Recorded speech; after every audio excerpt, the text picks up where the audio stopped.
Hello everyone, welcome back to SkillWeb. In this tutorial, I will show you how to change voice in Adobe Premiere Pro. So, let's get into the video. Start by importing the audio clip you want to modify into your Adobe Premiere Pro. Hello everyone, welcome back to SkillWeb. In this, select the audio clip in the timeline, then navigate to the audio effects panel. Look for the pitch shifter effect. Now drag and drop the pitch shifter effect onto the audio clip. You will now see the effect applied in the Effects Control panel. In the Effects Control panel, modify the semitones and sends to adjust the pitch of the video. Experiment the desired vocal transformation. Okay, now play the video.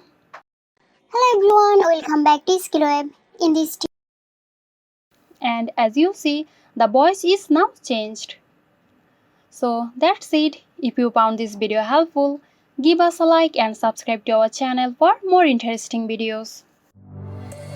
This video is sponsored by Xirosoft. Xirosoft offers graphic design, UI UX design, digital marketing and web development. Elevate your brand with Xirosoft today. For more details, check the description box.